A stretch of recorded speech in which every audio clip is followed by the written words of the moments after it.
Linggo kasi iba sa kanila, hindi linggo eh. Ibang araw ang kanila. Kaya we just appreciate that you are part of this worship service.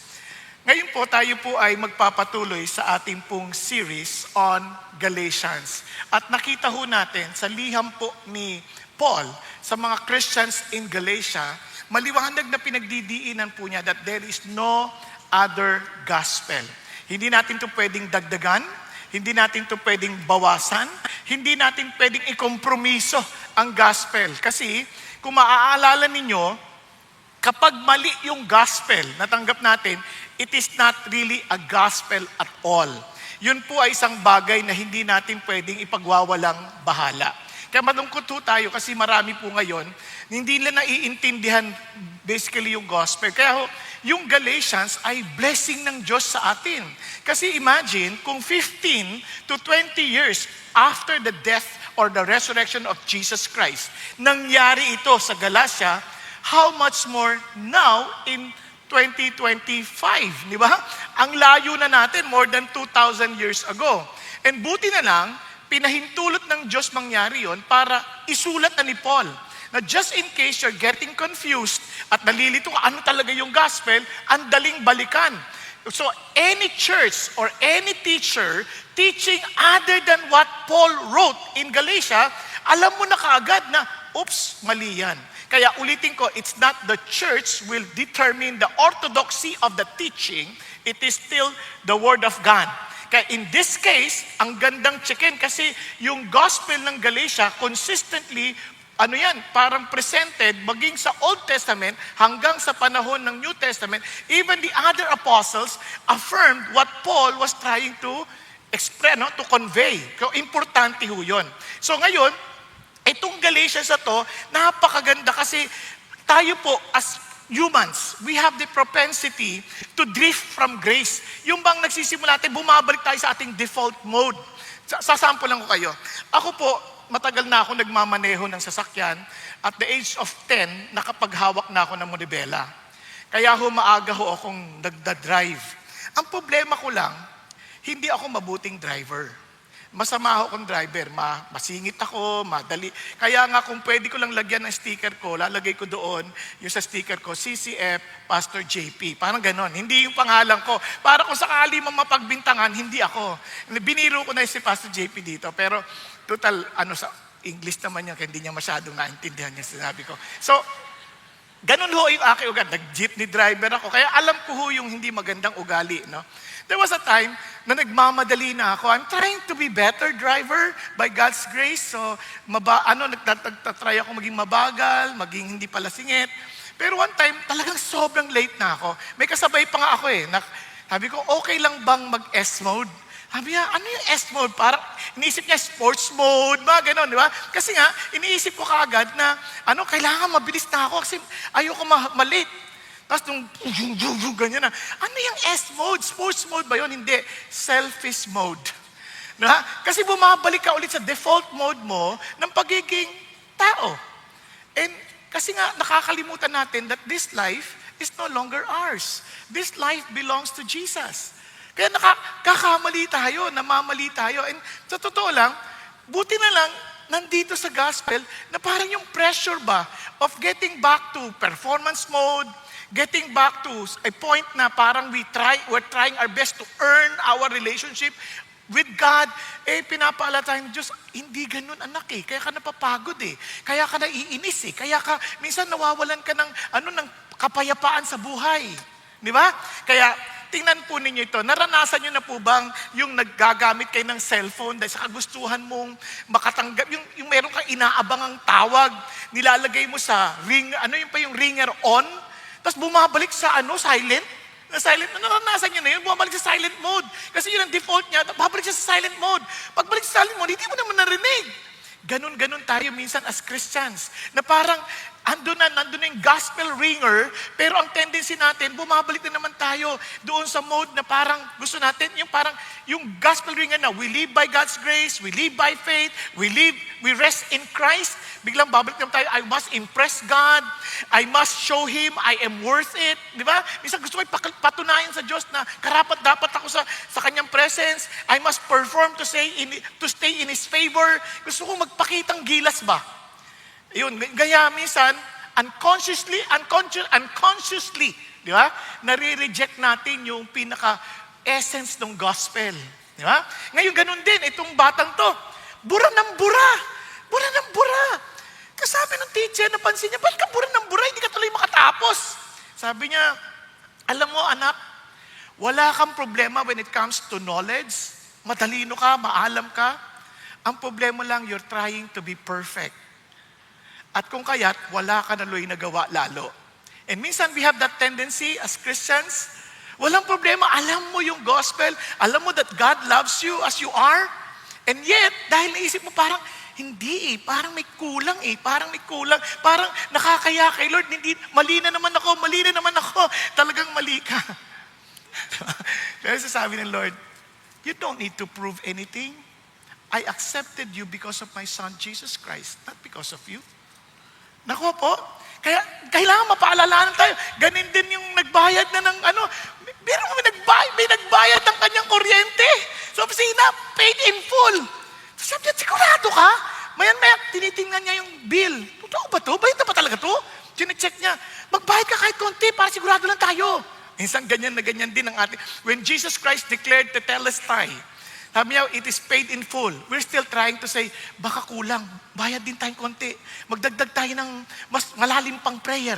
Magdagdag tayo ng maraming D-group. Hindi ko sinasabing masama mag-D-group at hindi yan kasama sa pagiging ligtas. Nakuha ninyo, it helps us to grow in our relationship with Jesus, but it is not a requirement for you to be saved. Hindi ko muna sa D-group ka na, save ka na. Para ka lang nilagay sa aquarium na hindi ko muna sa aquarium ka na, ay magiging isda ka na. Di ba? Ma-enjoy mo lang kasi Christian ka na. Kaya iba hindi nag-enjoy sa D-group. Sabi, ay, puro chismosa sila doon. Alam ko, kasi ikaw din So, kasi chinichismis mo sila, na puro sila chismosa, di pareho na kayo. Di ba? Para kaya, doon maintindihan na we are trying to be judgmental kasi nga, yun ang feeling natin. We're trying to add more. And lalo na itong batan to, nung inampun siya, pasensya, daming illustration, no? Nung inampun siya, ang tawag niya sa kwarto niya, ang ganda-ganda, guest room. Guest room. And he would always say, sir, tawag niya sa tatay niya, sir, yung nag-ampun sa kanya, I have to go to my guest room. And sabi ng tatay niya, anak, this is not your guest room, this is your room. You are not a guest. You belong to us. You are a family. At yun ang gusto sabihin ng Diyos sa atin. The moment we are one with Jesus Christ, you're no longer a guest. You're part of the family. Okay ba yan? Sabi sa katabi mo, are you a guest or you're part of the family? Di ba? If you belong to Jesus, you're part of the family. Kaya tayo, isang pamilya tayo kapag bahagi tayo ni Jesus. And that is exactly what we're going to discuss this afternoon.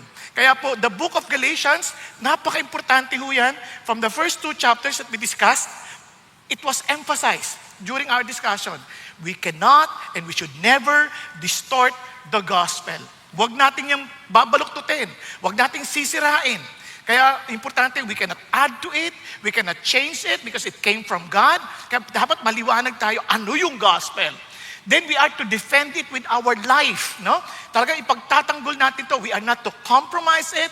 We are to make sure that we are clear on what we are protecting, and we are to be convinced na ang Christianity is not about our lives. It is, I've been crucified with Christ. It is no longer I who live, but Christ who lives in me. Di nyo napansin, every day of our lives, we make choices. Tama?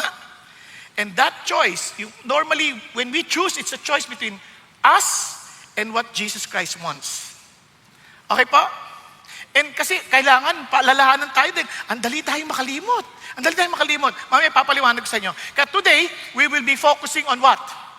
On this, 3rd chapter. The gospel does not contradict the law. Because when Paul wrote Galatians, ito ang napaka-importante, no? He outlines to us the truth of the gospel, which is from A to Z ng Christian life. He discussed yung pong how to enter into the kingdom and how to live as part of the kingdom. Yun ang klaro. Kaya maintindihan natin, ito yung picture ng gospel. Ito yung picture ng magandang balita. So today, we will be focusing on the law that leads us to Christ. Now, bakit may law? Yan ang makikita natin. I pray that as we understand the role of the law, we will all the more fall in love. And not only fall in love, we will all the more be in love with Jesus. Okay? Okay tayo? Kaya pakisabi sa atin mo, be in love with Jesus. Yun. Parang talagang yung buhay, ilalaban natin to. Now, tuloy tayo. Ito, tatlong bagay. No? Remember the way you receive God's grace. If you experience it, realize why God gave the law and receive your new identity in Christ. Now, yung reward na remember, tayong lahat kasi makakalimutin. Di ba? Tingnan niyo katabi niyo. Tingnan niyo, okay maya. Nakalimutan mo, nasa service ka. So, di ba? So, at least naalala niya na. So, we need to receive. Now, remember, paano ko ba talaga natanggap yung biyaya ng Diyos? How did I become a Christian? How did I become part of God's family? Kailangan maliwanag sa atin yun eh. Naaalala mo pa ba? Kaya sabi ni Paul, tingnan nyo ang bigat na sinasabi ni Paul. Sabi niya rito, you foolish Galatians. Grabe, no? Para ang bigat ng pagkakasalita niya. Who has bewitched you before whose eyes Jesus Christ was publicly portrayed as crucified. Yung mga salita niya, hindi nakakatuwa. Sabi niya, ano ka ba? Ay, yung mga Galatians, yun na nga. Diba? Parang, sino nangulam sa inyo? Nakita ko niyo yung word, sino nangulam sa inyo? Parang sinasabi niya, you were hypnotized. Nilinlang kayo, niloko kayo. Sabi niya, sino nanloko sa inyo? Hindi yun pang-iinsulto. Yung sabi niya, you foolish Galatians, parang ang mamangmang naman ninyo. Kumbaga sa saltatan, yun. Parang, bakit? Pero alam niyo, yung salitang yun, hindi yung parang galit na galit sa parang insultuhin silang lahat. It was a feeling of great concern. Parang, paano mo nagawa yan? Anak naman eh. Alam niyo yung pakiramdam ng tatay, anak naman, alam mo na, paano ka naloko? Paano ka nakulam ng ganyan? Paano ka nabudol sa panahon natin? Paano ka na-scam? Ano nangyari sa'yo? Di ba yung sabi na pag nabudol, parang ka na-hypnotize? Paano ka nabudol ng ganyan? Anak naman. Nakalimutan mo ba? Look at this. The gospel truth was publicly displayed, publicly portrayed. Hindi mo yan maitatago. Jesus Christ was crucified. Di ba? Hindi yan, parang alam mo yan even in history, what Jesus did on the cross. Kasi ang mga manloloko, maraming itinatago, hindi lang idinidisplay lahat ng bagay. Ang dami lang fine prints na nilalagay, ang dami lang mga hindi sinasabi. Marami siya, kaya yung term ni Paul, doon sa first two chapters, sabi niya, they sneak out. Pumasok sila ng palihim. They were bringing out teachings na ayaw lang i-expose sa lahat. Kaya marami, mga manloloko sa atin, papasok sa D-group, ayaw nilang kausapin yung mga pastor. Ayaw nilang kausapin. Bakit? Kasi nga ayaw lang ma-expose. Niloloko lang nila yung mga walang alam. Hindi ganoon. Nakuha ninyo? Kaya nga ito, tayo lahat, hindi pwedeng kami lang ang pwedeng magbasa, kayo hindi. Hindi pwedeng kami lang pwedeng mag-aral, kayo hindi. Because truth must be publicly displayed. Nakuha natin. Hello? Pero hindi natin sasayangin yung mga oras natin na walang kwentang mga pakikipagtalo na hindi nakikinig. Kasi pag mga debate, wala naman nakikinig dyan sa isa't isa eh. Kasi habang pinakikinggan ka, papakinggan na kagad, iniisip niya na yung sagot para sa'yo. Hindi na sila after the truth. They're after winning the argument. Pero if we are after the truth, it is very clear. It is publicly portrayed. Are you following? Andyan na yan. Hindi mo pwede sabihin, hindi. Kasalanan na natin if we're not checking. Kasalanan natin if we're not reading. Ilan sa inyo nagbasa na ng Galatians? Na paulit-ulit. O, tinan nyo, if we're serious about the gospel, dapat binabasa na natin to. Hindi yung, dito na ako pinanganak, tama na yan. Ito na sinabi ng tatay ko, ito na sinabi ng nanay ko, ito na sinabi ng ibang tao. Paano kung mali yung pinagsasabi nila? It only shows sometimes that we are not really loving the truth. Kaya sabi sa Thessalonians, alam nyo, ba't sila naloko? Because they do not love the truth. Pag hindi mo mahal ang katotohanan, even God Himself will send a deluding spirit so that you may believe what is false. Type nyo ba yan? Be honest. Talaga bang mahal natin ang katotohanan that we want to understand? Alam nyo, kahit nag-aaral ako sa biyaya ng Diyos, hallelujah. Alam nyo bakit? Hindi ako basta nakikinig sa teacher. Pinag-aaralan ko pati sinasabi ng teacher. Kaya naalala ko kasi wala akong sariling libro. Dahil mahirap lang kami, nangihiram lang ako sa library. At nag-aaral ako kahit ibang libro, inaaral ko. Tapos tinatanong ko yung teacher. Pag nag-exam kami, di ba aling mali ako sa sagot. Basta ipapaliwanag sa teacher, ayon kay ganito, ganyan. Sir, yung solution niyo parang mali eh. Naalala ko, there was an instance, ganyan, exam namin eh. Sabi ko, sir, ayon kay ganito, kay Mas and Uzri, mga ganyan, nagkukota ko ng mga author. Sabi niya, yung solution ninyo, iba. Doon sa sinasabi niyang principle. Oh, the problem with you, Mr. Saking, you are reading a lot of books. You stick to our textbook. Because the reason why we're using our textbook, because that's what we trust. Ganun, ha? Okay, sir, okay. Nag-exam ulit. This time, nakakuha ko ng textbook namin. Aral, ha? Sir, excuse me, sir. According to our textbook, your solution is also wrong. Di ba? Yung panibago exam na to, ha? Sir, I think there is something wrong with the way you answered it based on our textbook. Sabi niya, you know, Mr. Saking, the problem with you, you're only sticking to our textbook. Nalito na ako. So, ganyan ang reaksyon ng mga classmate ko. Si sir, palusot. Di ba? Pag-isipan nyo, kahit pag nakikinig kayo yung mga iba-ibang sinasabi tungkol sa issue ng korupsyon, ang babait ng mga leaders natin, ang babait ng mga congressman, lahat, mga senat, puro sila honest. Walang nagkasala sa kanila. Napansin nyo, pareho ng mga Pilipino because they are our representatives. Nakuha? Hindi naman tayo umaamin ng ating mga pagkakamali eh. Kaya hindi natin makita yung katotohanan. Katulad nito, kasi madali tayo makalimot. Naalala ko, nung kailan ba yun? Sa kahapon, I was praying. Sabi ko, Lord, ba't ako nasasaktan? Bakit ako bumabalik sa ganitong pakiramdam na nasasaktan ako? Tapos sabi niya, mayabang ka kasi. Pag nasasaktan ka, mayabang ka. Di ba tao lang ako? Talaga lang normal na nasasaktan? Oo, kaya lang hindi ka na naniniwala na ako may control ng lahat ng bagay. Kaya try mong i-control ng sarili mo. Kaya ka mayabang. Okay, sige. Humingi akong tawad, iyak-iyak pa ako. Sa sobrang pressure ng dami kong schedule, nung gabi, mayroon akong hindi kasali sa schedule originally na nabigla ako. Mayroong uso na pala ngayon yung tinatawag na gender reveal, no? Yung nire-reveal yung surprise yung baby, kung lalaki o babae. Pero praise God din yun, at least hindi na sila magdidesisyon pag napainganak na. Hindi niya nakuha, no? Di ba? So, at least it was revealed, di ba? So ito na ako. Sinabihan ko ni asawa ko, sweetheart, magdadala na ako sarili ko sa sasakyan. Kahit magbabike lang ako. Kasi sigurado ko matagal yan. Ang dami ko pang gagawin. Sabi niya, hindi na, sama-sama na tayo. Mabilis lang to. Sabi ko, ito na nga po yung mabilis. Alam niyo, ako, hanggat kaya ko, ayaw ko makipagtalo sa mga ganyang bagay. Sige na, punta tayo. Ito na. Pagpunta doon, patagal na nga ng patagal. Ang daming program. Di ba? Kala ko mabilis lang. Tapos sabi niya, sweetheart naman eh.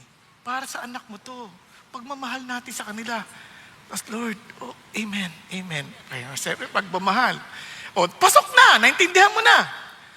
Nagsalita na ako. Mami, ang konti, ang tagal na naman. Tapos, tinan niyo pa, ang dali makalibot, di ba? Kanina lang kasasabi lang ng Lord, dahil sa pagmamahal, gawin mo. Ngayon, babalik ka naman sa kayabangan. Ano ba? Hindi pa makitapos. Sa loob mo, hindi pa makitapos. Bumabalik na naman yung pagkatao mo na maiinis ka na naman, ang tagal-tagal. Kasi alam niyo sa totoo lang, pagdating ko sa bahay, siyempre wala ako ng choice. Pinaalala ng Lord, ano ka ba naman anak? Tutulungan naman kita eh. Siyempre, ang hirap po maghabol ng yung aayusin mo yung PowerPoint. Kasi gusto ko may PowerPoint na maganda para hindi kayo natutulog. Kaya inaabot na ako ng mga 12:00, hindi pa ako tapos. Sabi ko, Lord, paano ko ba gagawin to? Pray ako. Tapos sabi niya, anak, matulog ka na. Yung mga tao, tulog na. Matagal na. Kaya ikaw tulog ka na rin. Magpahinga ka na. Kasi una-una, the Lord gives to His beloved even in their sleep. I want you to rest. So tulog na ako. So what I'm trying to say is this, ganun tayo kadali makalimot. Ang dali natin makalimutan sa Jesus Christ was insulted on the cross. Ang dali natin makalimutan na Jesus Christ suffered on something that He did not commit. About a sin that He did not commit. Kaya it was publicly portrayed. Nagkakadiyan? Kaya tayo agad apektado. Kaya papansin nyo, balik-balik tayo. And I praise God na yung God salvation is really by grace, not based on our performances. Kasi kung performances lang nato, wala na tayong pag-asa. Hindi na tayo magiging Christian. Hindi na tayo maliligtas. Not one of us will be saved. Di ba? Okay ba yan? O, tuloy tayo. Tingnan niya. This is the only thing I want to find out from you. Balik tayo ulit.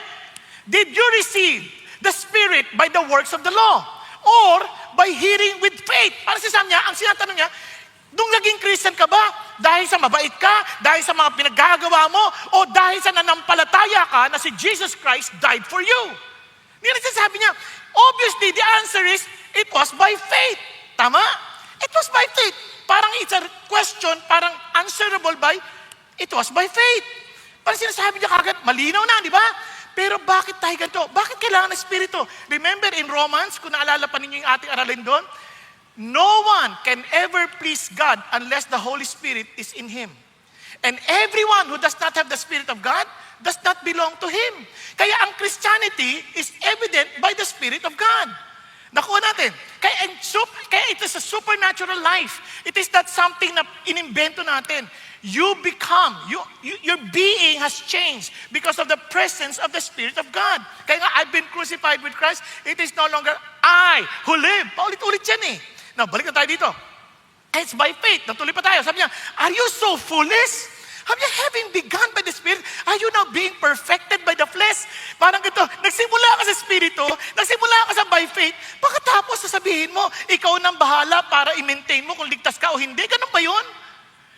We cannot perfect it on our own flesh. Kaya nga sabi ni Jesus, I am the author and the perfecter of your faith. Nagkakanin yan. Hindi kumbaga, nagsimula ako kay Jesus, tapos ako nang bahala magtutuloy. Kapag hindi nag-fail ako, I'm dead. Hindi ganun. Pag sinimulan ni Jesus yung buhay, bubuin niya. Kaya sabi din ni Paul sa Philippians, what He began, He will complete it until the day He comes. Tama? Nakuha ninyo? Kaya nung naging Christian ka, nagwo-worry ka, Lord, tanggap mo pa ba ako? Mahal mo pa rin ba ako? Anak naman. Minahal ba kita dahil kaibig-ibig ka? Remember, you love me because I first loved you. Minahal kita, sukdulang ka ng sama noon, naalala mo? Ngayon namatay na ako sa iyo, sasabihin mo, hindi na kita mahal? Pwede ba magbago pa yon? Kung yung wala ka pang napapatunayan, minahal kita eh. Ngayon pa, magbabago ang aking pagtingin sa iyo? Naintindihan? Pakisabi sa katabi mo, asa ka bang mahal ka ni Lord? Hindi ninyo. Ayaw yung tingnan yung katabi nyo eh. Parang natatakot kayong malaman na, hindi. Hindi. Natotoo lang. Ikaw ba, confident ka na mahal ka ni Lord? Alam nyo, maraming Christian hindi confident. Pag binasa nyo si John, matutuwa kayo. And the disciples whom Jesus loved. Ganun siya magsulat. Sino ba tinutukoy niya? Siya. Siya naman nagsulat dun eh. Di ba? He was so confident that he is loved by Jesus. Kaya pagka tinanong sa sarili mo, ikaw confident ka ba? Mahal ka ni Jesus? Yes. Yes? Meron ba yes? Yes. Hindi ka convinced eh. Ulitin ko ha. Ikaw, kumbinsido ka ba? Mahal ka ni Jesus? O, di ba? Yung iba, yes! Parang Indian eh. Yes! Pero anyway, dapat kumbinsido tayo kasi bakit? Kasi that is exactly the point. Obviously, we began by faith, we received the Spirit, then we experience the miracles and transformation of the Lord. Di ba? Kaya so then, sabi niya, does He provides you with the Spirit and work miracles among you? Do it by the works of the law or by hearing with faith? Di ba? Kasi ang yung mga nag-i-sneak out, sinasabi nila, okay, gusto niyo talaga ma-experience yung fullness ng God, salvation ng Diyos, you need to be circumcised. That's based on the covenant law ng mga Hudyo. You need to follow this mga rituals, you need to follow these laws, dapat ganun, to earn. There's nothing wrong about those laws. Ang problema, you have to do all of this para ma-earn mo yung favor ni God. And sabi ni Lord, hindi nga ganun eh. You already earned it. Nasa iyo na yun eh. Bakit ka pa maggagawa na naman ng kung ano-ano para lang makuha mo yun? Hindi. If ever you will do what is morally correct, it was just because it is part of the nature of a new being. Part ng being yun, pa hindi mo mababago yun. Naalala niyo yung kwento ng Scorpio, yung sumakay sa likod ng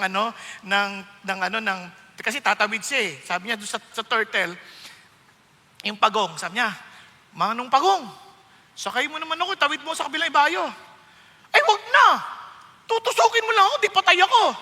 Eh, pag tinusok ka na, di patay tayong dalawa. Malulunod tayo. Sabi niya, oo nga naman. Sige na, sakay ka na. Sumakay na. Hindi pa nakakalayo, tinusok na siya. Ba't mo ako tinusok? Mamamatay tayo. Hindi ko alam, nature ko atay. Nature niya kasi na manusok. It's something, if you become a Christian, yung nature mo, magbabago yun. Kaya magtataka ka, yung dating tuwang-tuwa ka, ngayon hindi ka na natutuwa. Nung hindi tayo Christian, paano tayo magkwentuhan? Pare ko, inuman, wala. Ilan na yun, no? 3 bote lang, wala yan. Isang case. Nga, ganun eh. Ang hina mo naman uminom. Ako, 2 case. Payabangan pa eh. Di ba? Bisa pa. Oh, yan, yung babaeng yan. May asawa ka na pare. Well, papatunayan sa'yo, wala asawa. Akin yan. Payabangan pa eh. Pero ngayon hindi, para kang Joseph. Nung naging Christian ka, para ka ng Joseph, di mo maintindihan bakit? Ba't nagbago? May lumalapit ang babae, ay, Joseph, ganon. Hindi ka natutokso, parang, hindi. Biglang, ikaw na yung tatakbo eh. Ikaw na yung tatakbo. Dati, nung hindi ka Christian, grabe, ikaw naghahanap ng mga pangalitratong, mga sexing, ganyan. Ngayon, pag nakita mo, parang, kakaya naman. Ba't naman, nakuha niya, hindi ka sana nag-iinsulto ng iba, pero nakita mo, parang iba na yung taste mo. There was a change of nature. Nakuha niyo? Dati yung magsinungaling ka, ang dali eh. Parang ang dali magsinungaling. Ngayon pa magsisinungaling ka, para ka na, liar na palabas, magsisinungaling ka, pogi ako. Parang hirap na hirap ka eh. Di ba?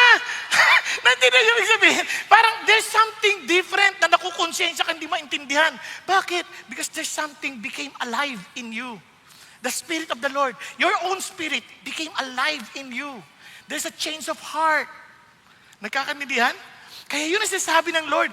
These miracles, na-experience nyo ba yan? Because of the law or because of by faith? Are you following? Kaya sabi na niya, kaya tama sabi ni Timothy Keller the gospel is not good advice. It is good news. What kind of news? About Christ has already done. Ginawa na lahat ni Christ para sa iyo at para sa akin. Amazing, no? Di ba kayo nagpapasalamat niyan? Yung kumbaga, yung confidence mo that you will be with God in eternity, ay hindi na yung dahil sa nagawa mo, kundi, thank you Lord for accepting me for who I am. Amen po? Nakakapagod ho yung lagi tayong trying hard. Kaya nga tama kaya yung invitation ni Jesus, come to me, those who labor and heavily laden, and I will give you rest. Learn from me, for I'm humble and meek. Oh, wow. Take my yoke upon you, for my yoke is easy, and my burden is light. Hindi mo kailangang magpatunay. Hindi mo kailangang magpakumbaba ka, aminin mo. Kaya maraming pagod sa atin, ubod tayo ng yabang. Trying to prove that we are worthy of eternity. Kaya pag may nag-rebuke sa atin, gagalit tayo. Di totoo yan. Pero kung alam natin makasalanan tayo at niligtas na tayo ng Diyos, pag sinabi sa atin, ganun ba? Thank you for telling me. Thank you. I have an opportunity to improve. Nakuha? Now, hindi ko sinasabi automatic lahat yan, ha? Dahan-dahan nangyayari yan. Dati ganun din ako, nagre-react ako, sabi ko sa asawa ko, how can I be a better husband to you? Ay, wag na, magagalit ka. Eh, ba't na magagalit? Nagalit nga ako. Nagalit. Sabi ko, ay, patay. Nagalit nga ako, tama siya. Doon pala ang problema ko. Nagagalit. Hindi ko matanggap na magagalitin ako. Until one day, pinapakita ng Diyos yung dahan-dahan. Lumalabas pa minsan-minsan, pero hindi na katulad ng dati. Nakuha ninyo? Dati, laging galit. Ngayon, gagalit na lang. Tapos, paminsan-minsan na lang. Tapos, bigla na lang. Malaking pagbabago, ibig sabihin. Ibig sabihin, malami na, malayo na. Hindi na yung may checklist ka ng gospel. Hindi yung may performance list ka na. May requirements ka na. Nagawa ko na to. Kaya iba, pupunta sa service, hindi para makilala si Jesus, kundi ma-check yung, oy, nakapagsimba na ako, okay na ako, oy, nakapag-fellowship na ako, oy, nakapagbasa na ako ng Bible, oy, nakapag-pray na ako. Nag-checklist tayo na parang, ay, salamat, nakapag-share na ako ng gospel, Christian na ako. Hindi. Ang dami ko ng reward sa langit. Hindi ganon. Thank you, Lord, for the privilege that you're using us. Amen? Thank you, Lord. Yan. Kaya ibang-iba. Kaya balik tayo sa Galatians. Sabi niya, even si Abraham. Ito, amazing, no? Ngayon, balik tayo. Kasi maraming tatanong, paano nung Old Testament? Ganun pa rin. Hindi nagbago yan. Tingnan niyo. Even so, Abraham believed God, and it was reckoned. Yung word na reckoned, parang accounting term na ibinilang na, inimpute na sa kanya na siya ay righteous. Ibig sabihin, siya ay ganap na katanggap-tanggap sa Diyos. Siya ay napawalan sala. Ikinonsider na sa kanya yon. Fully paid na siya, kumbaga sa ano. Kaya yun sabi niya, even so, kahit si Abraham, ang tagal na nun ah. Oo, sa totoo lang. Wala pang batas nung binabi ni Jesus yun, ni God yun sa kanya. Paano natin nalaman? Dito rin sa Galatians 3, talon lang tayo sa verse 17.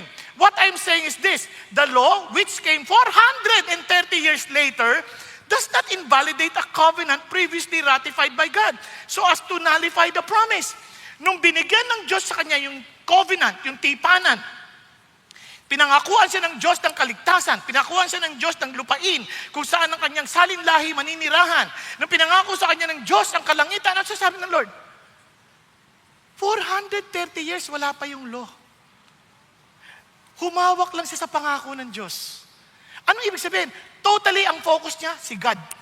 Hindi yung ano yung magagawa ko para ma-please ko si God. Hindi. Si God lang ang focus ko. Wala nang iba. Naintindihan? Andiyan pa tayo. Kaya balik tayo. Kaya sabi niya, imagine, wala pa yung law. Ito pa. Brethren, I speak in terms of human relations. Even though it is only a man's covenant, yet when it has been ratified, no one set it aside or its condition to it. Ano sabi niya? Yung nagawa ng covenant si God, kasi noon, yung covenant, yung mga kontrata, kapag na-ratify na, ibig sabihin, pag napagtibay na, may witnesses na, hindi mo na pwedeng baguhin yan. Hindi mo na sa panahon natin, ganyan na nga di ba? Hindi mo pwedeng basta baguhin yung kontrata. Pag napirmahan mo na yan yung kontrata. May witnesses, yan na yung kontrata. Hindi mo pwedeng baguhin yan. Noong panahon nila, mas mahigit. Kasi yung mga Hudyo, noong panahon na si God nakipagkontrata kay Abraham, hinati yung hayop.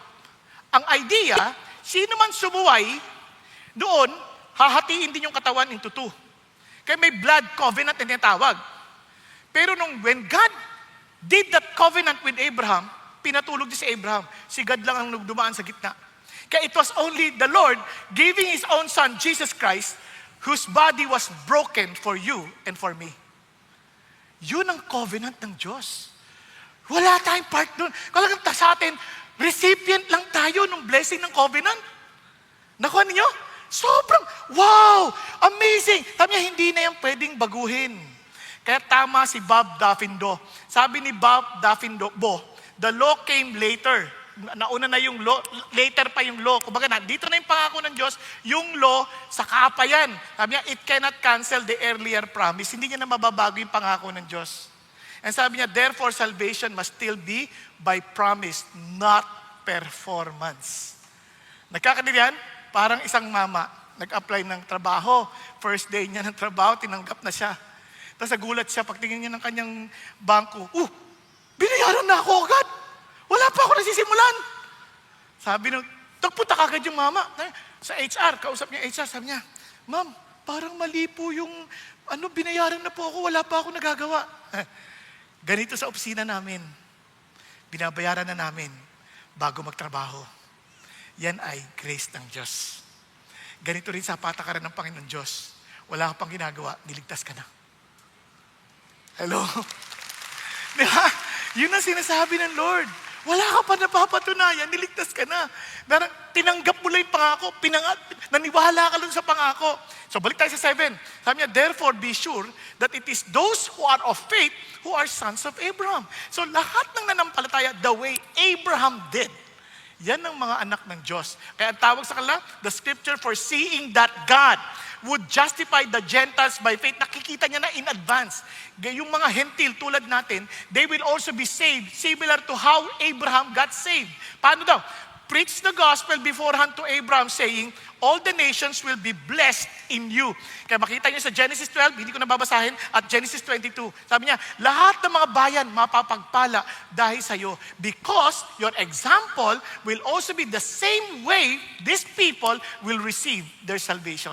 It's by faith in the promise of God. Okay, Ben? Naniniwala ka ba sa promise ng Diyos? Now, kung naniniwala ka, iyo yan. Ito, tinan nyo. So then, those who are of faith are blessed with Abraham, the believer. Tayong mga tumanggap sa pangako ng Diyos. Yes. Now, let me ask you this. Huwag kayong mahihiya dahil nagtaas yung katabi nyo. Kahit, kasi sarili yung conviction ha, naniniwala ka ba may buhay na walang hanggan ka na ngayon? Pakitaas sa kamay. Oh, good. Masin nyo, marami hindi pa nagtaas sa kamay. Okay lang yan. At least alam mo kung ano yung kalalagayan mo. Now, marami sabihin, ang yayabang naman ninyo. Alam nyo na, may buhay kayong walang hanggan. Yun ang sabi ng Lord eh. Oh, alam nyo, hindi lang si Paul nagsabi niyan. Kaya alam nyo yung consistent eh. Pati si John. Tingnan nyo si John. Kung tinanggap natin ang patotoo ng tao, ang patotoo ng Diyos ay higit na mas matindi. Sabi niya, kung tinanggap, dahil yung testimony ng Diyos, ito na siya, nadyadyang ka. Malungkot siya, no? Dapat nandito siya eh. Di ba? For the testimony. Sabi niya, dahil yung patotoo ng Diyos ay ito. Nagpatotoo siya tungkol sa kanyang anak. Na ang sino mang nananampalataya sa anak ng Diyos, meron siyang patotoo sa kanyang sarili. Na ang sino man na hindi nananampalataya sa Diyos, yung patotoo ng Diyos, ay ginagawa siyang sinungaling. So pag sabihin mo, kung yung patotoo ng Diyos, hindi mo pinaniwalaan, para sinatahasan mong sinasabi, sinungaling ka agad. Nakuha? Ayan. Because he has not, dahil hindi siya naniwala sa patotoo ng Diyos na ibinigay niya tungkol sa kanyang anak. Nasusundan natin. Now, ito mga tindin. Sabi niya, ano ba yung patotoo ng Diyos? Ito ang patotoo ng Diyos. Na nagbigay ang Diyos ng buhay na walang hanggan. At ang buhay na yan ay nasa kanyang anak. Ang sino mang may anak ay may buhay. Ang sino mang walang anak ng Diyos, wala siyang buhay. Ito mga bagay na to sinulat upang kayong mga nananampalataya sa pangalan ng anak ng Diyos, para malaman mo na ikaw ay may buhay na walang hanggan. Now, naniniwala ka ba na ikaw, ayon sa patotoo ng Diyos, na kapag si Jesus nasa sa iyo, ikaw ngayon ay may buhay na walang hanggan? Tama? Kung nandyan na yung buhay na kung wala si Jesus, wala kang buhay na walang hanggan. Pag hindi ka naniwala, bagamat tinanggap mo si Jesus sa buhay mo bilang iyong Panginoon, hindi na ikaw nabubuhay, kundi si Jesus na nabubuhay sa iyo, tapos hindi ka rin naniniwala na may buhay kang walang hanggan, ano sinasabi mo tungkol sa Diyos? Ha? Sinungaling! Ang kapal naman ng apog natin para sabihin yan. Kaya isipin nyo kung naniniwala tayo sa sinabi ng Diyos at nandiyan si Jesus sa buhay mo, ano meron ka?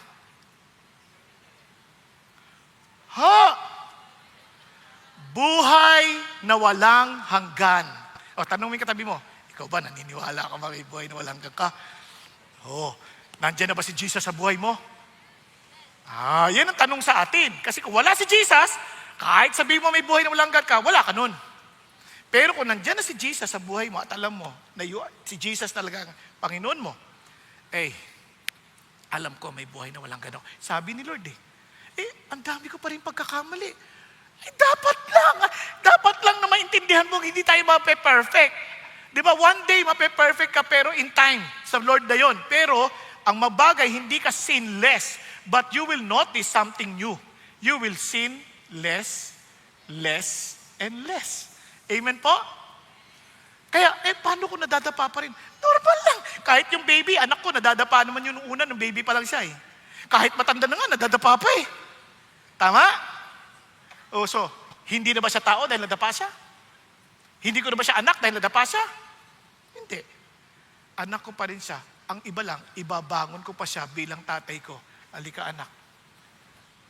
At tayo'y magpatuloy maglakad. Hello? Yan ang Christian life. Yan ang Christianity na sinasabi ng Panginoon. Di ba? Ang sarap isipin yan. So balik tayo. Sabi niya, for as many as the works of the law are under a curse, for it is written, cursed is everyone who does not abide by all things written on the book of the law. Sino mang hindi sumunod sa kautusan ng batas, sinusumpa yan. Kaya sabi niya, to perform them. Yan ay hindi, kinote yan ni Paul sa Deuteronomy 27:26. Check nyo na lang ha, hindi ko na pupunta doon. Kasi mapapahaba tayo, maraming nagagalit. Ang haba naman mag-preach niyan. Kasi sa totoo lang, hindi ko pwedeng paikliin kasi pag hindi nyo naintindihan, gospel to, hindi ko pwedeng, hindi natin seryosohin pare-parehas. Di ba? Kung narinig mo lang yung dulo, nakatulog ka pa, patay. Kaya kailangan ko ulitin.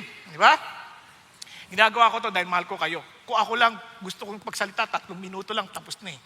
Sarap ata nakatutulog ka pareho ninyo. Now, balik tayo. Sabi niya, so anong ginawa ni Jesus dito?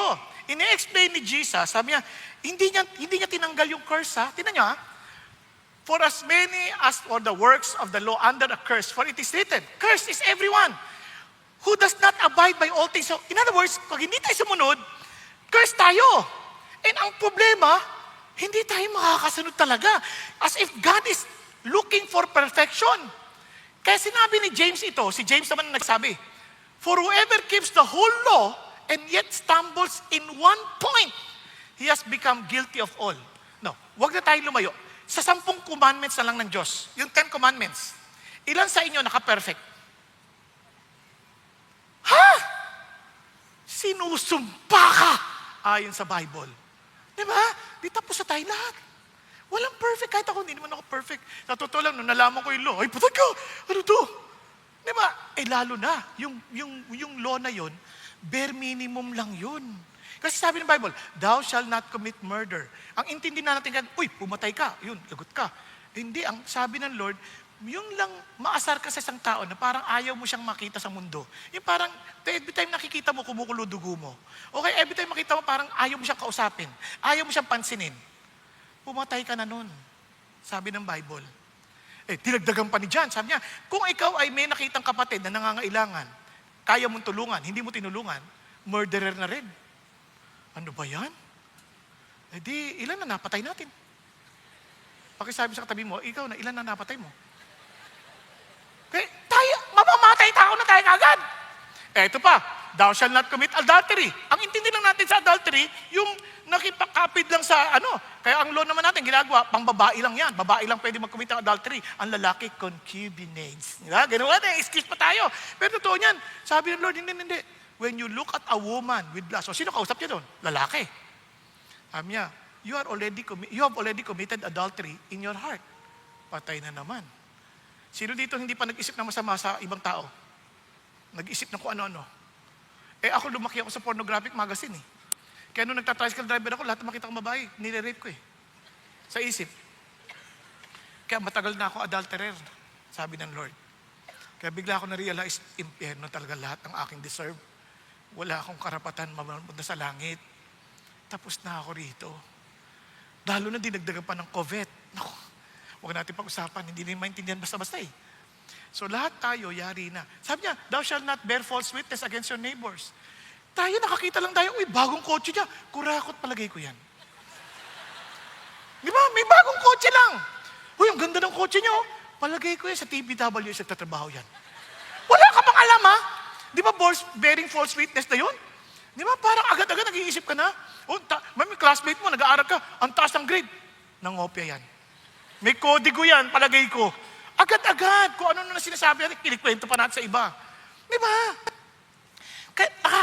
Doon pa lang yari na tayo eh. Alam natin, oops, we're dead. We are all guilty of all. Nakuha ninyo? In other words, we are cursed. We are cursed.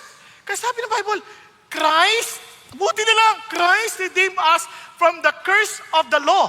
paano niya tayo ni-redeem from the curse? Paano niya tinanggal yung sumpa sa atin? Ganito, having become a curse for us. What? Hindi niya lang inalis. Siya na ang pumalit sa pwesto natin.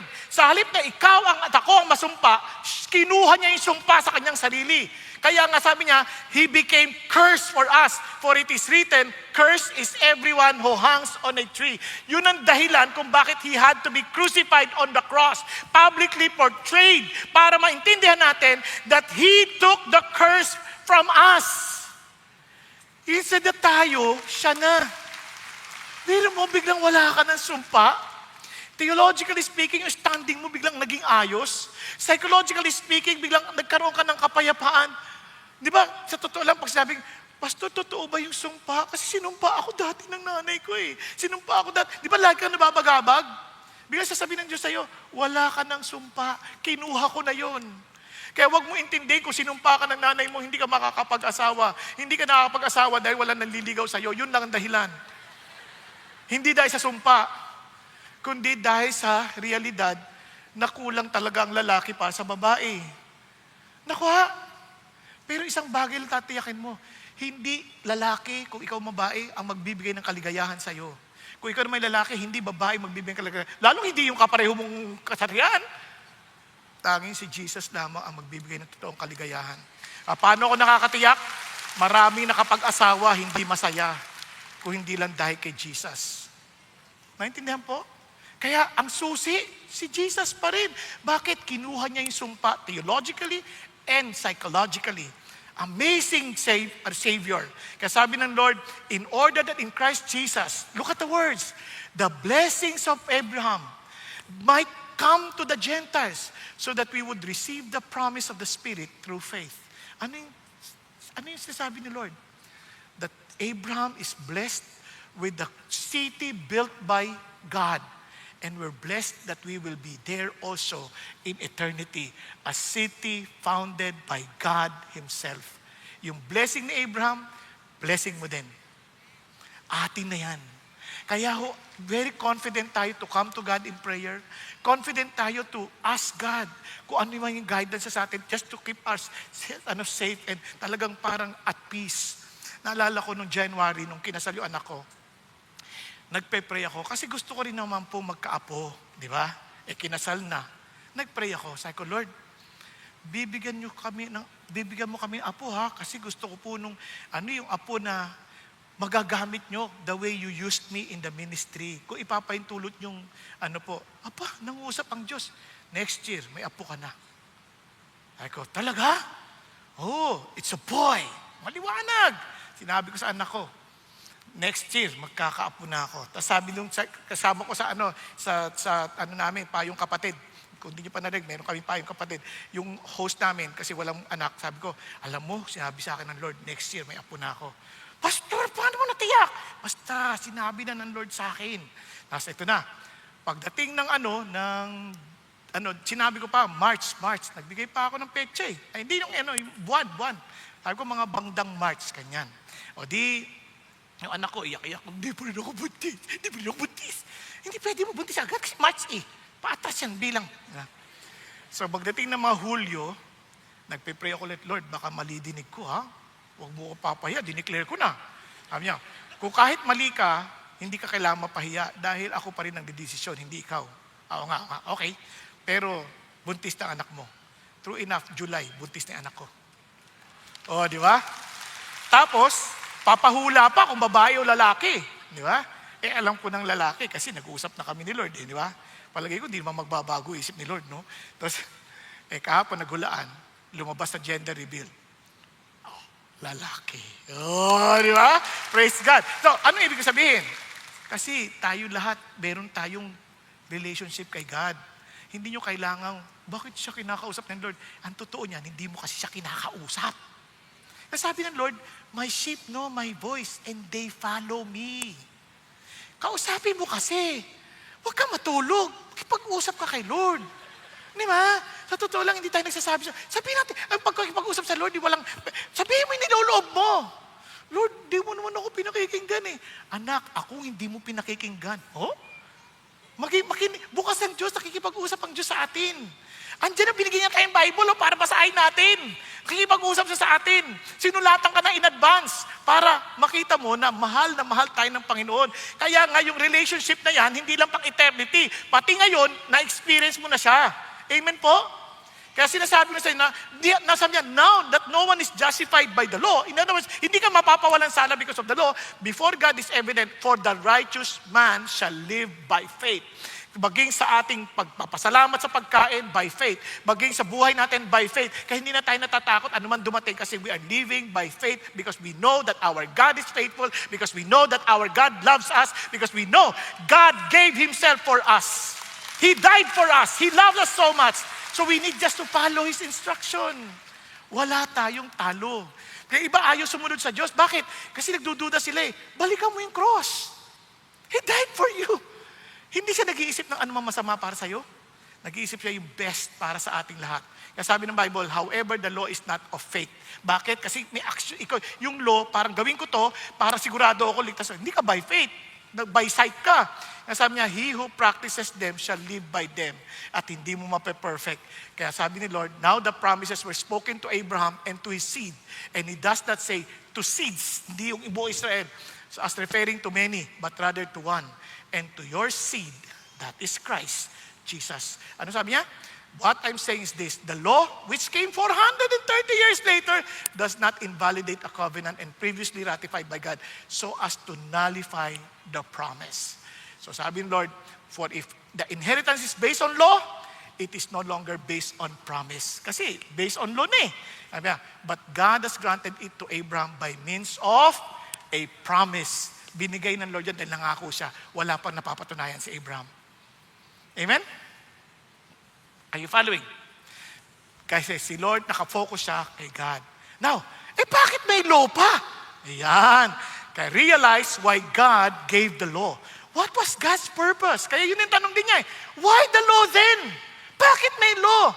It was added because of transgressions, having been ordained through angels by the agency of a mediator until the seed would come to whom the promise has been made.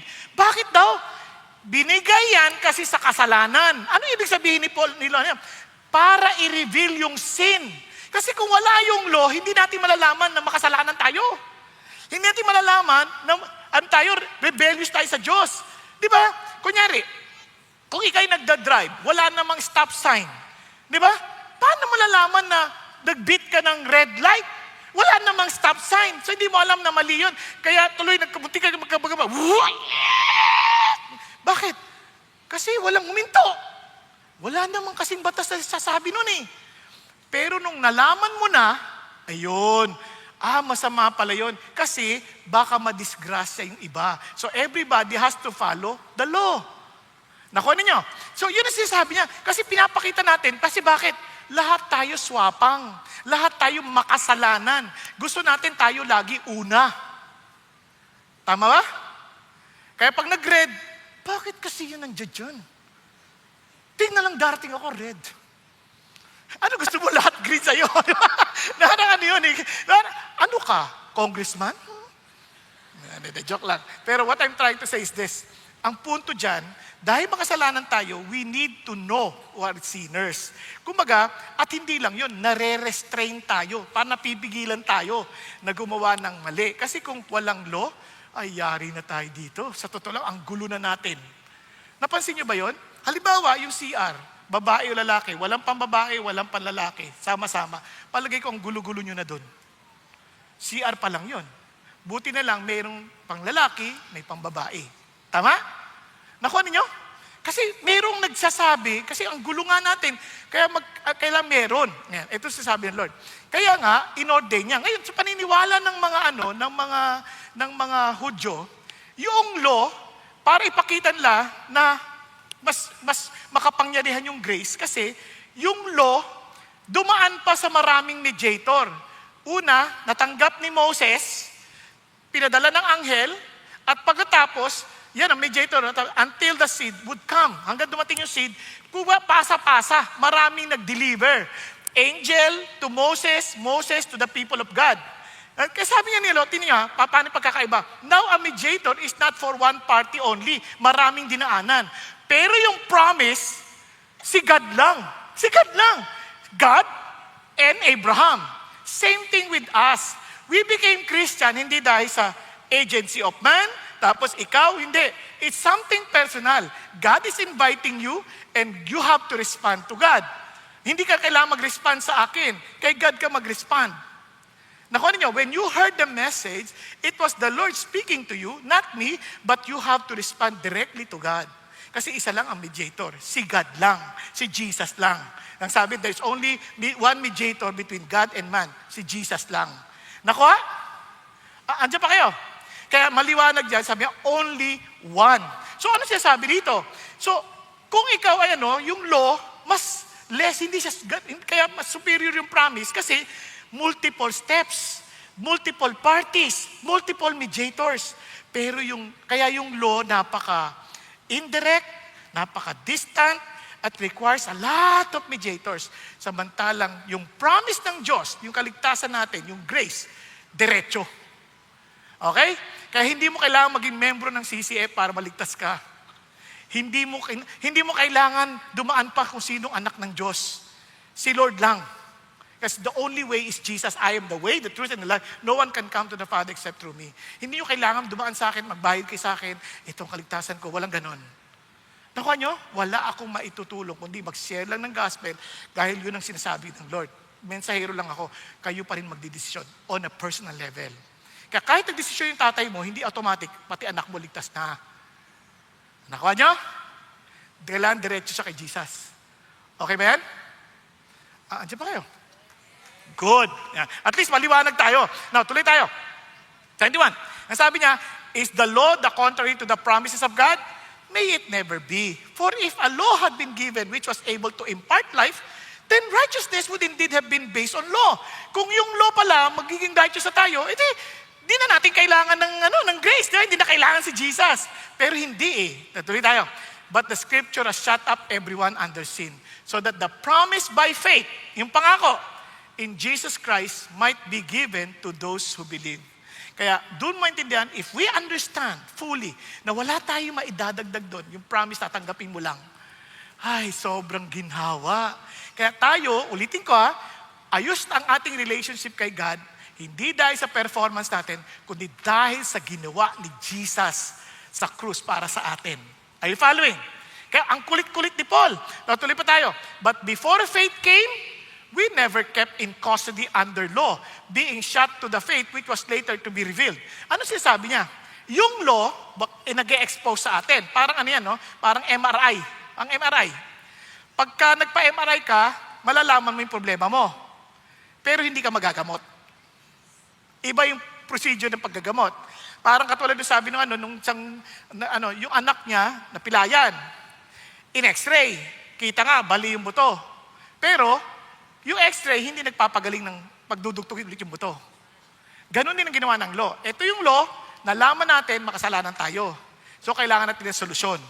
Si Jesus yung solusyon. Nakuha? Yun yung good news. Tapos, sabi ganon, kaya ano pang ginawa ng law? Ginawa niya, custody. Yung word na custody, parang kang binantayan. Nilagay ka sa isang kwarto para hindi ka magkasala. Kasi parang, ang lakas mo, parang sobrang nawabaliw ka na, nananakit ka na. Ang gagawin niya sa'yo, yung law, lalagay ka doon para kang nilagay sa kwarto. Tapos nilock. Para hindi ka makapatay. Para hindi ka makasakit. Yun ang ginagawa ng law. It restrains us. Hindi pa natapos doon. Sabi niya, therefore the law has become our tutor. Yung word na tutor dito, hindi ka pareho ng tutor natin na parang tuturuan tayo. Tapos, hindi ganon. Yung dito, yung word na tutor, para siyang guardian or babysitter na matapang. Yung parang hindi siya magulang, hindi siya yung nanay mo, tatay mo, siya yung bantay na madalas, sasapakin ka pa, sumunod ka. Parang ganyan, di ba? So, ikaw parang, di ba? Parang pagsasabi, sit na kagad, ganon. Wala kang magawa kasi tapang Kaya, sabi niya, yan, para malaman mo, kailangan mo si Jesus. Kasi hindi natin magawa Asar tayo Di ba? Parang ganito. Paano ba maganda illustrate? Parang ganyan. Yung traffic light, may red, tama? May red. Ngayon, bakit merong traffic light? Dahil wala yung pulis. Para yun lang traffic light, yun na yung law. Sunod ka na. Ngayon, pwede nang wala yung law. Kasi nandyan naman na yung pulis. Siya na magsasabi kung go na o hindi. At minsan, hindi ka pareho ng tagal o ng bilis nung liilaw. Depende na dun sa nagta-traffic na tao. Parang si Jesus ngayon, eto na siya. Hindi na based doon sa traffic light, siya na nagsabi, come. Nakuha niyo? Kaya yun na yung sinasabi niya. Kaya we are to believe. Kailangan naman, sabi mo, totoo ba yan? Marunong ba yan? Ba't ako susunod sa kanya? Hindi. Kasi nga, yun yung pinaka-nirepresent doong law noona. Kaya para pumunta ka kay Jesus. Kaya we are now justified by faith. Parang ganito. Para lalo natin maintindihan. Kailangan, ang hirap, no?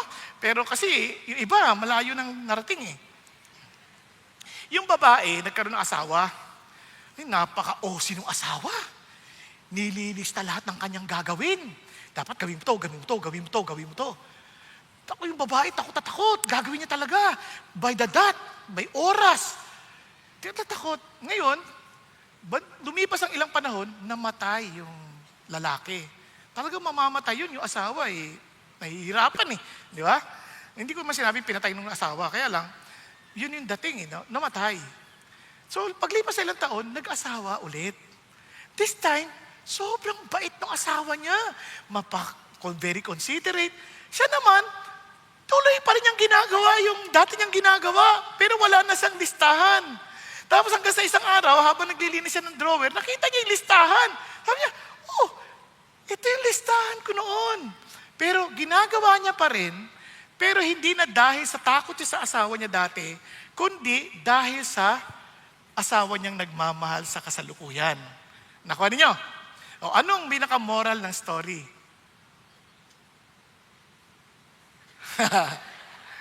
Magaling yung tutor? Hindi, ito ang idea. Bagamat yung tutor, tinrain tayo in preparation of the coming of Christ. Pero this time, not to gain favor, but because of the favor we receive from the husband, ito na ngayon, we are doing exactly what we were prepared to do before. Nakuha natin? Tama? Kaya hindi pa rin tayo pumapatay. At sa totoo lang, mas higit pa nga, handa na tayong mamatay para sa iba. Tingnan mo yung katabi mo, handa ka bang mamatay para sa kanya? Pastor, patay na ito ata eh. Hindi, gising yan! Ko talaga, di ba? Nakuha niyo yung difference? Nakuha niyo yung difference? Iba na, di ba? Hindi lang, kaya yun ang sabi ng Lord eh, iba na, parang iniisip mo na yung ikabubuti ng tao, even at the point that you are willing to sacrifice for God's glory. Amen? And because of that, dahil, bakit natin nagagawa yun? Because we already received our new identity in Christ. Bago na tayong nilalang. We are no longer the way we used to be, but we are now a new creation. Kaya sabi ng Bible, tingnan nyo, but now that faith has come. We are no longer under tutor. Wala na yung tutor. Diretsa na tayo. Ano na tayo? You are all what? Sons of God. Through faith in Christ Jesus. Dahil kay Jesus, ano daw tayo? We are now what?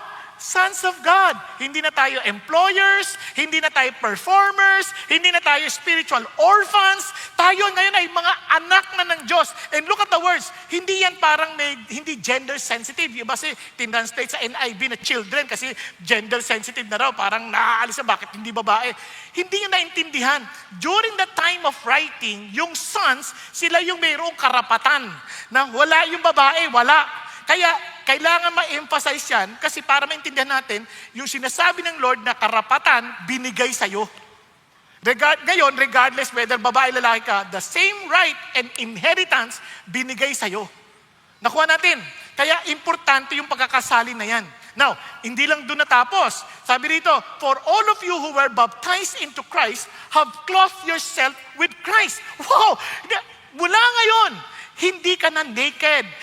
Wala ka nang dapat ikatakot na may tinatago ka pa. Because every time God looks at you, He sees you as Christ. Because we were clothed. Di ba? Clothed by Christ Himself. Para kang, naalala nyo si Jollibee? Yung yung Jollibee, ang cute. Gusto mo yakapin. Kung paano kayong lumabas kaya yung tao na nasa loob ng Jollibee na yon?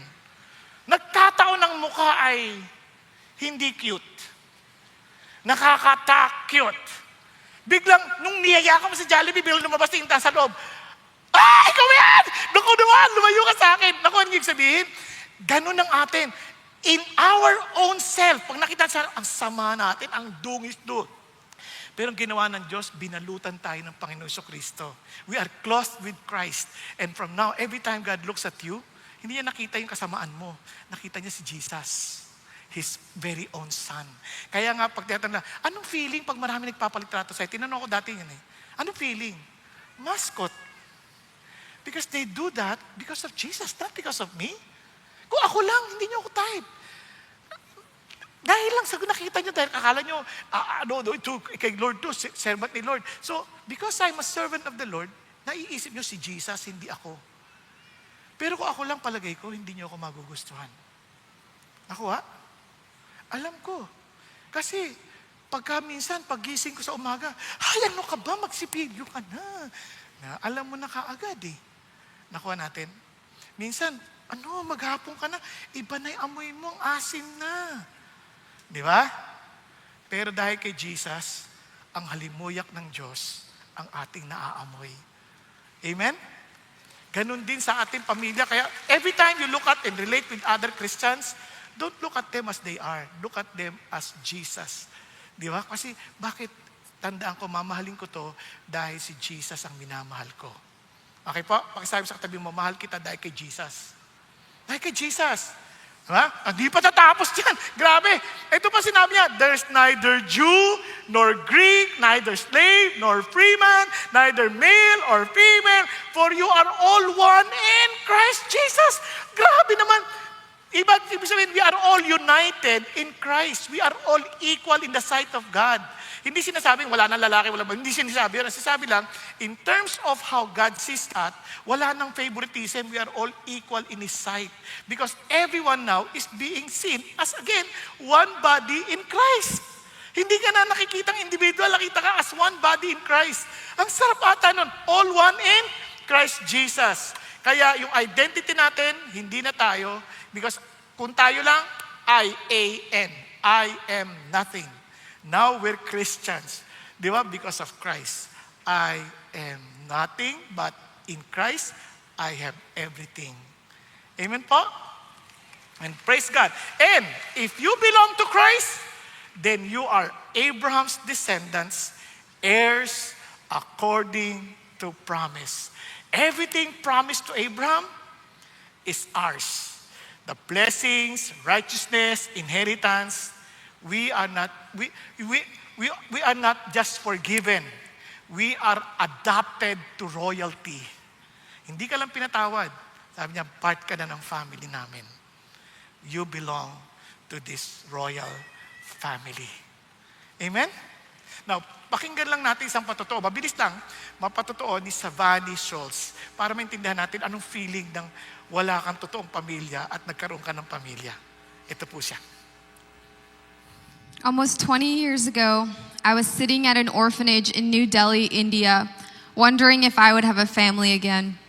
The earliest memories I have of my biological family is that I had an abusive father and a scared mother.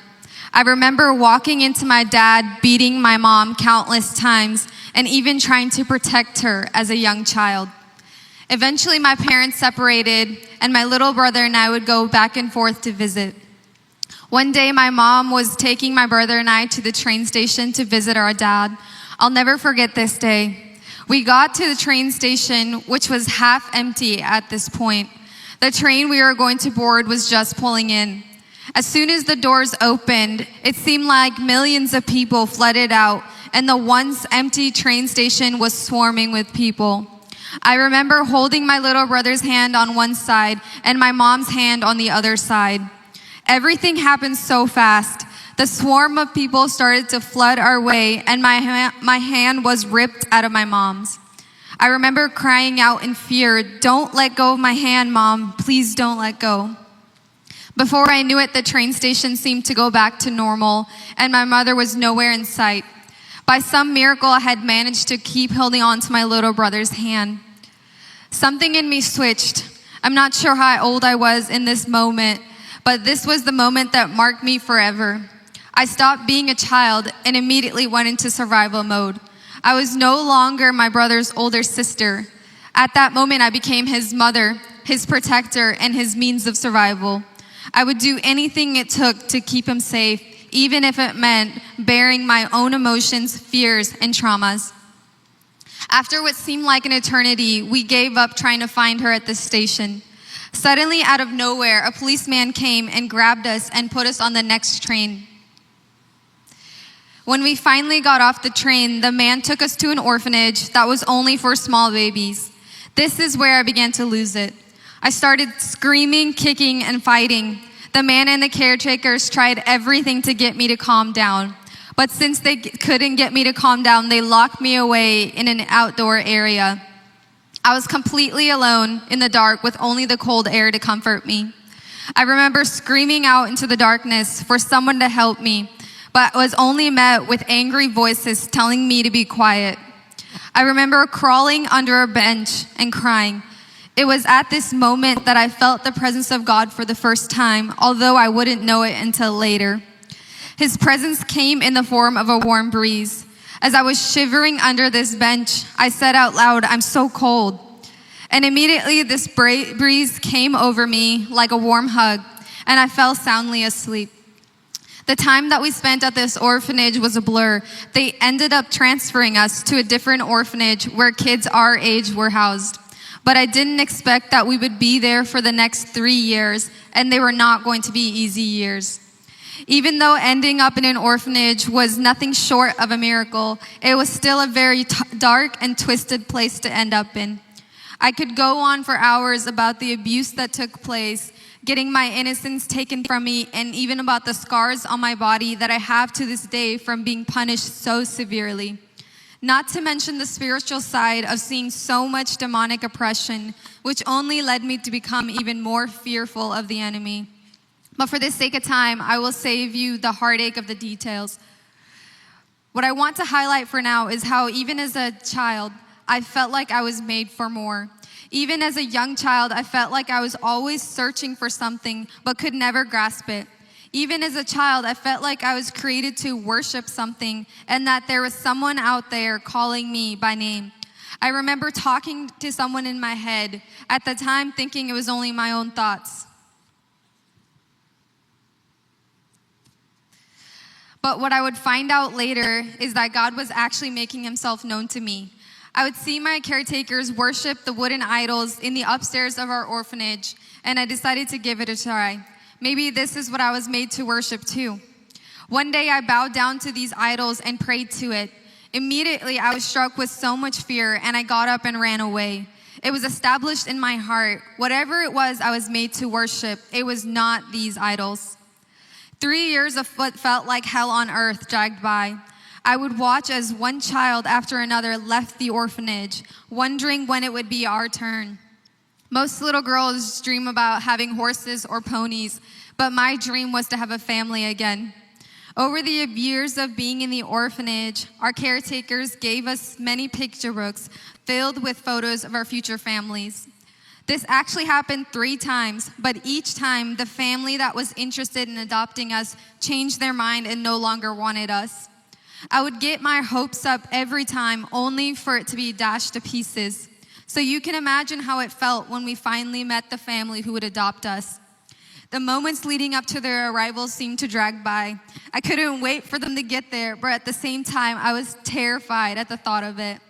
My little brother and I were upstairs when our new family arrived.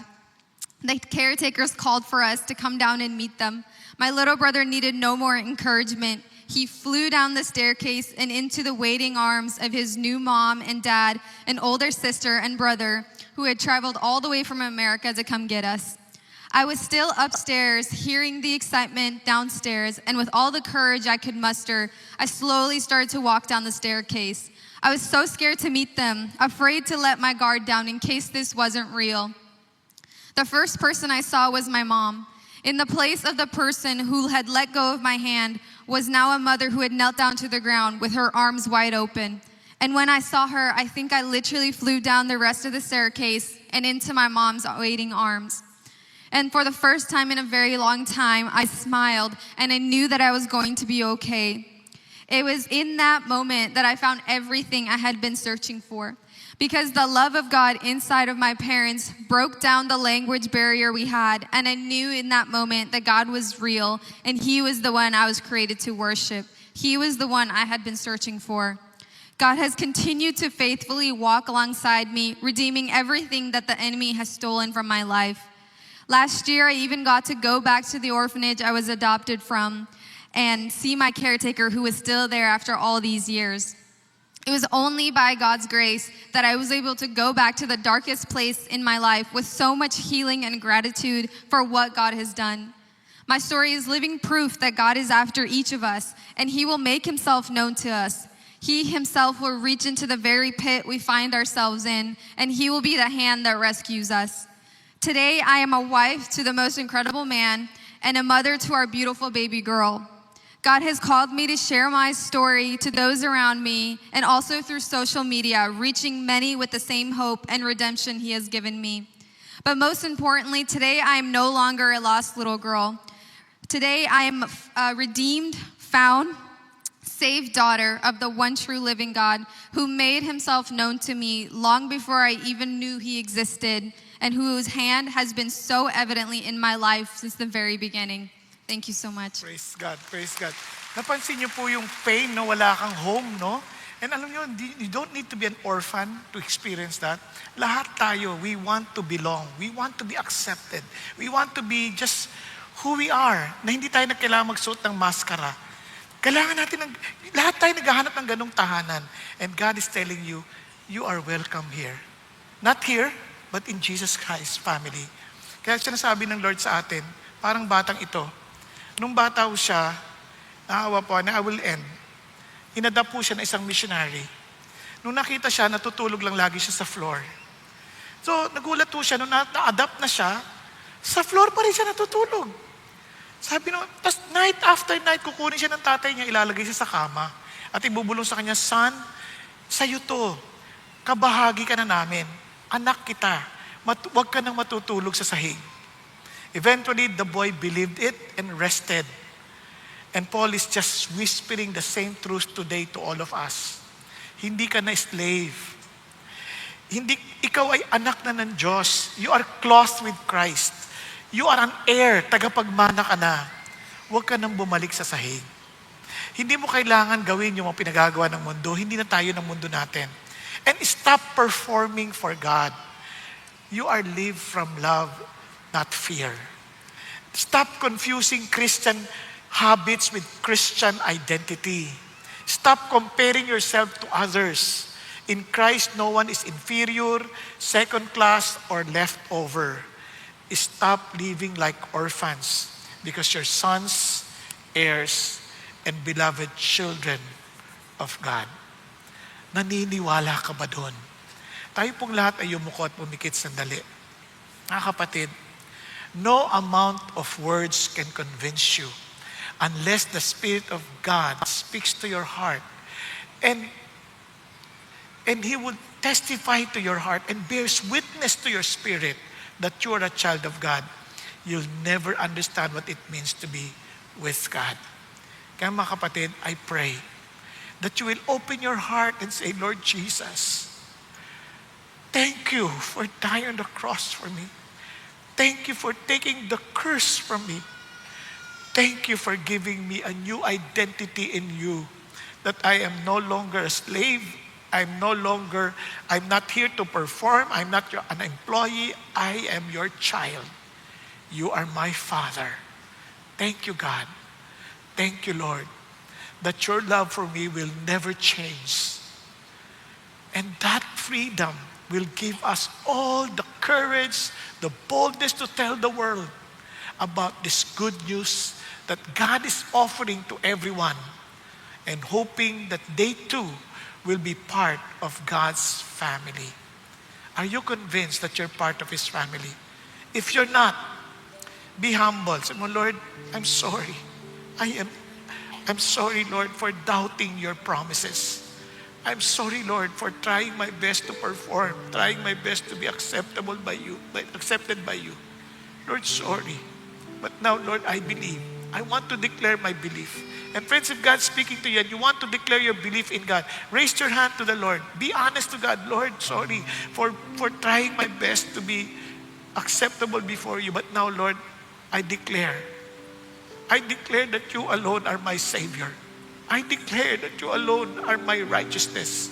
Thank you, Jesus. For those who raised their hands, would you please pray this prayer? Lord Jesus, take over me, as in control me. Lord, lead me, reign in me. I accept your invitation. Lord, I accept, Lord, the truth that I'm no longer children of this world. I'm part of the children of the world. I belong now to you, Lord Jesus. Thank you, Lord, for dying for me. Thank you for giving me a new identity. Thank you for freeing me from trying to become good before you, because you place your goodness upon me. Thank you, Jesus. Thank you, Lord. You are indeed my living hope. Lord, I pray, give me the courage, the boldness to tell the world about this new life that you have given me. And allow me, Father God, not only to say it, but to live it out. In the mighty name of your Son, Jesus Christ, I pray to bless every family represented here and allow all of us, Father God, to live as your children. Lord, confident enough of your love. In Jesus' name, amen, amen, and amen.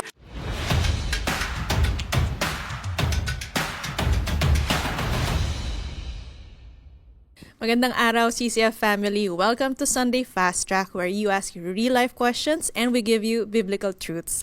Ako po si Martin Nolan from CCF Communications at kasama natin ngayong araw si Pastor Bong Saking para sagutin ang inyong mga katanungan. Magandang araw po, Pastor Bong. Magandang araw din sa iyo, Marty. Okay, so ito na po ang ating mga katanong para sa araw na to. Para sa question 1, bakit kilala si Abraham sa kanyang pananampalataya at paano tayo magkakaroon ng pananampalataya na katulad ng kanya? Ayan. Alam mo, sa totoo lang, di ba, tawag sa kanya the father of faith. At maging si God, yun ine-recognize yun Dahil sa simula pa lamang, wala pang Israel nun So nangako na agad sa kay Abraham. Sabi niya, iwan mo yung pamilya mo, iwan mo yung kamag-anak mo, at dadaling kita sa lugar kung saan ka, mananatili. Hindi niya alam kung saan yun, pero sumunod. Kaya doon pa lang, pinakita na yung kanyang pananampalataya. Tapos ang sunod na kanyang pinakita naman ng Panginoon, sabi niya, Lord, wala naman tagapagmana. And sabi niya, bilangin mo yung bituin sa langit. Sabi, bibigyan kita ng ganun din karami o higit pa ng mga salinlahi. So doon pa lang, pinakikita doon yung pananampalataya nakabatay sa Diyos. Hindi sa sarili niyang kakayanan. Kasi una, matanda na siya Paano ako magkakaanak? Ang tanda ko na. Paano magkakaroon ng ganun karami? Parang napaka-imposible. And kaya siya naging ama ng pananampalataya kasi naniwala siya sa bagay na imposible dahil nakafocus siya sa kakayanan ng kanyang Diyos. Nakafocus siya kay God. So, paano natin ma-develop yun? Kailangan lalong lumago yung ating pagkakilala sa Diyos. Maintindihan natin, sino ba si Jesus? Sino ba yung kanyang ama? Sino ang banal na Espiritu? And we will grow in that faith. Kaya sabi ng Bible, faith comes from hearing the word of Christ. So we need to keep on learning, keep on listening, keep on knowing Jesus. And there, yung faith natin mag-grow kasi siya yung author and perfecter of our faith.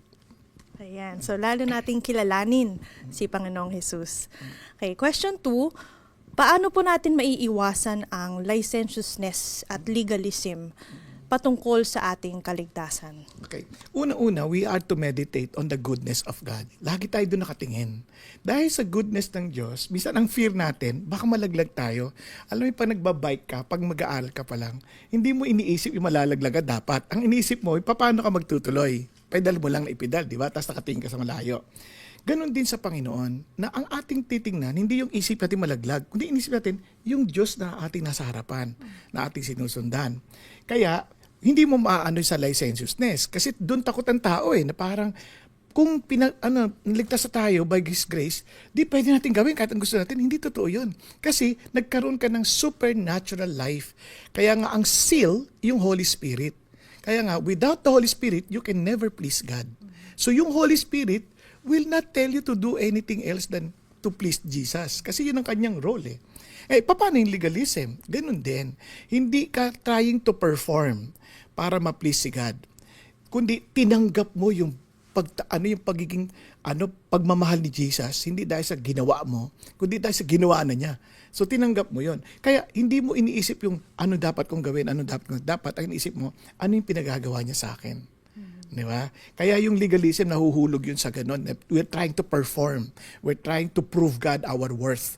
Yung kaya sa atin, kaya sa biyaya ng Diyos, ang atin ay mahal ko lang si Jesus dahil sa pagmamahal niya. I just want to please Him in a way na, na pinasasabi niya. At kung nagkamali ako, balik lang ako sa Kanya. Wala naman ako pupuntahan kundi siya lang. Ayun. Yeah, thank you, Pastor Bong. At para sa huling katanungan, nakasanayan na natin ang ideya na para makapunta sa langit, kailangan gumawa lagi ng mabuti. Ngayon, napag-aralan na natin ang Galatians 3, paano namin maiiwasang bumalik sa aming nakagisnan na work-based faith o pagdepende sa aming sarili o sariling kabutihan para maligtas? Ayan, napakagandang tanong yan. Ang totoo niyan, lahat tayo hinubog sa ganyan, di ba? Kumbaga, kahit anong pananampalataya, lagi sasabi, magpakabait ka, para tanggapin ka ng Diyos, ganyan, di ba? Ang problema, hindi talaga natin magagawa yung requirement ng Diyos eh. Kasi sa isang utos lang hindi mo sunod, nasuway mo na lahat. Yun ang sinasabi ng Panginoon. So, paano natin maiwasan yon? Kailangan, lagi nating papaalalahanan, lahat ay mayabang. Lahat ay mayabang. Lahat ay nag-i-struggle. We want to prove. Alam mo sa totoo lang, gusto malaman lang na tayo yabang natin. Pag nasasaktan tayo sa ginagawa ng ibang tao, naiirita tayo, alam natin mayabang na tayo eh. So, every time we remind ourselves, pinatawad niyo lang ako, Panginoon Diyos. Kaya Lord, I pray for your grace to help me overcome this pride. But para hindi ako magalit sa tao na to, para hindi ako mairita. So, kung naaalala natin yun, hindi na tayo mag-iisip na agad ko maliligtas para sa Panginoon. Dahil alam ko, wala naman ako magagawa. Wala akong kakayanan para gawin ko yung standard ng Diyos. Kaya siya lang din ang tutulong sa akin para magawa ko yun. Para palaging naaalala ko, ang buhay na to, grasya lang ng Diyos. Ang buhay na to, biyaya niya lang. Hindi to dahil sa galing ko o lakas ko o dahil sa pagpupursige ko. Kaya always meditate on His grace and on His goodness than on our promises and on our desire na to prove our worth of eternity. Amen. Dahil lang sa grasya ng Panginoon. Okay, maraming salamat, Pastor Bong, sa pagsagot ng aming mga katanungan. And that's it for CCF Sunday Fast Track. God bless.